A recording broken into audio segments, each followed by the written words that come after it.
And welcome into Bon Appetit. Summertime's here, and it's usually the time of the year we try to eat a little bit lighter, but maybe do some outdoor grilling also.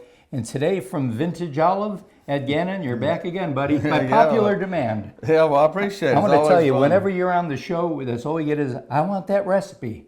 So it's great. Well, good. Well, thank you. Well, we got plenty of recipes to share. Yeah. Well, first of all, we have to let people know that your business, Vintage Olive, is in the Pepper Tree Shopping Center in Montgomery, which is right off of Vaughan Road. Mm-hmm.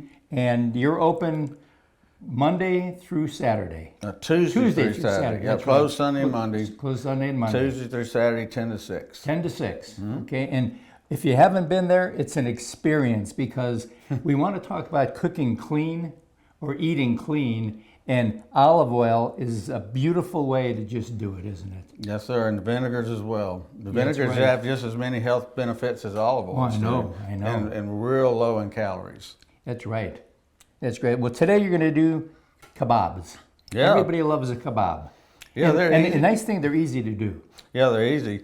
And if you've been cooking outside on the grill, which we always say, you got to do that. But you don't want to stand out there too long. And chicken kebabs usually don't take too long to cook, so they're quick and easy. But we put bell peppers of different colors and onions. A lot of times we'll put mushrooms, so you can kind of create what you want. And one, by the way, we get portobello mushrooms. Take the stem out.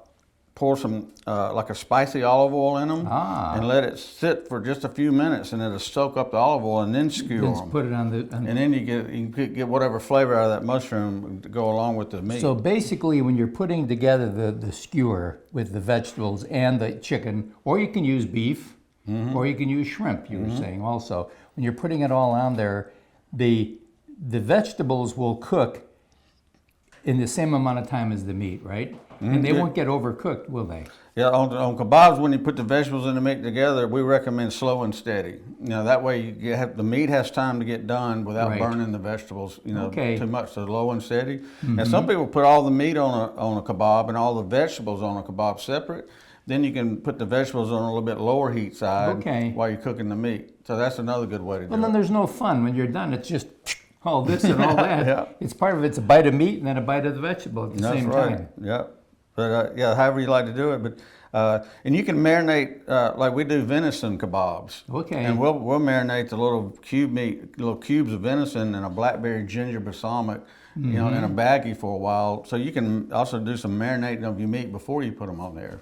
Okay. We do pork chops that way. We marinate the pork chop in a Gravenstein apple vinegar. It gives it a good apple flavor on the pork. So for these kebabs today, you marinated them in basically olive oil.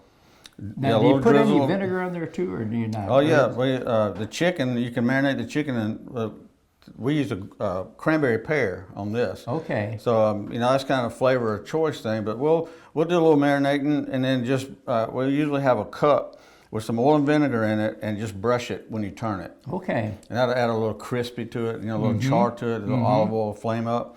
So you can make a little marinate and brush it. And then, of course, when you pull it apart, I brought some for you, just drizzle a little bit over the top.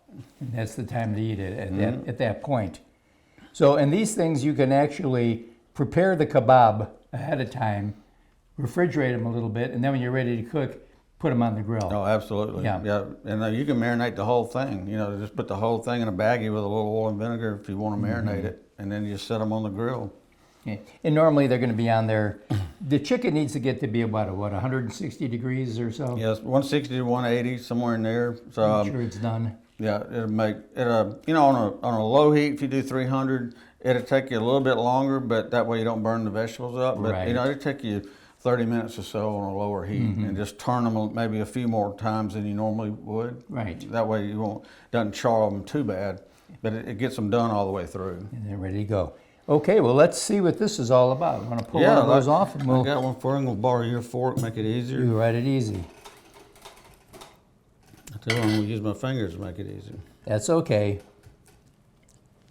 I'm going to let you try a couple of different things. This is red apple balsamic vinegar. Okay, that's it. And so balsamic vinegars are, a lot of times people think that just one flavor, but balsamic vinegars come in a variety of flavors, don't they? We have about 30 different flavors in stock. Yeah. So, And by the way, these tanks are all over the store with all olive oils and vinegars in there. So when you come in, we have little cups. You can taste it before you buy it, and that way you know exactly what you're getting. And if we can even mix you up a marinade or a salad dressing and let you taste it, so you know whether you're. And then you can bottle it right then and there for them. If they want, we keep it pre-bottled, but we will bottle it for them if they need it at that point. But that's a red apple balsamic vinegar, which is one of our favorites on chicken. We also have a white balsamic vinegar called Gravenstein apple. All I got to do is get it on the fork. Oh yeah, what a nice complement and taste. You know? Adds just a little fuzz of sweetness. And this is a olive oil called mushroom and wild sage, and it's really good on grilled meats. Wow. Any kind of and grilled meats. Ed, when we're talking about clean cooking and clean eating, it doesn't mean just scrub the vegetables. It means trying to find things that you're cooking with and eating. Look at the ingredients on the bottles.